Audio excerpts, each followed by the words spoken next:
Le myélome, c'est une maladie hétérogène. La médiane d'âge au diagnostic étant autour de 70 ans, on a à la fois des gens dits jeunes, qui vont globalement être des gens de 50 à 60 ans, mais on va aussi avoir des gens de 80 ans, voire plus. Et donc, on conçoit bien dès le départ que les objectifs, notamment à long terme de traitement, ne sont pas exactement les mêmes. Pour autant, les objectifs immédiats, ils sont communs à tous les patients. Le myélome, c'est une maladie qui, au diagnostic, donc, est symptomatique. Les symptômes sont l'anémie, l'atteinte osseuse, et l'atteinte osseuse, ce sont les douleurs, les fractures éventuellement, l'insuffisance rénale pour un certain nombre de patients. Certains patients ont une infection qui peut être sévère dès le diagnostic. Faire disparaître ces symptômes, c'est finalement obtenir une réponse au traitement. Et là, donc, on définit techniquement des réponses partielles, ce que l'on a appelé des très bonnes réponses partielles, ce qu'on appelle des réponses complètes.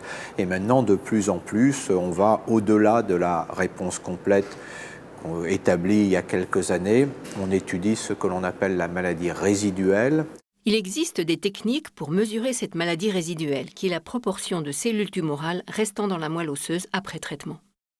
Plus les malades répondront bien, plus leur rechute de maladie sera décalée en fait, et plus finalement leur survie sera longue. Mais le myélome est une maladie hétérogène. Il y a des myélomes à risque standard qui représentent environ 75% des patients et des myélomes dits à haut risque dans 25% des cas. Pour les malades à risque standard, avec les médicaments d'aujourd'hui, et si on peut utiliser tous les médicaments, en fait, un certain nombre de ces gens vont obtenir une maladie résiduelle négative, même une proportion qui peut être importante, et on peut espérer qu'une fraction de ces patients soit guéris de leur maladie. C'est plus compliqué pour les malades à haut risque. Il est vrai que la réponse a un lien avec la quantité de traitement que l'on peut apporter. Et quand on a dit ça, on dit aussi que les patients jeunes, qui sont des patients qui peuvent bénéficier d'un traitement intensif avec autogreffe, qui auront moins de limitations à recevoir 3 ou 4 médicaments, enfin qui toléreront plus de traitements, et en tolérant plus de traitements, ils obtiendront un peu plus fréquemment des réponses d'excellente qualité que des gens très âgés.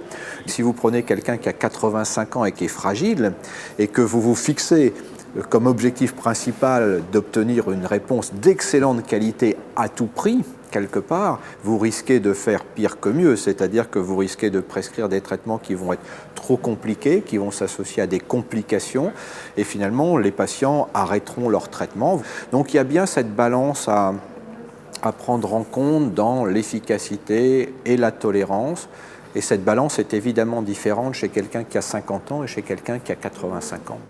Classiquement, une barrière d'âge de 65 ans a été adoptée pour déclarer les patients candidats ou non à la chimiothérapie intensive avec autogreffe. Mais aujourd'hui, la barrière est plus souple, car au-delà de l'âge, les médecins tiennent compte dans leurs décisions des scores de fragilité des malades.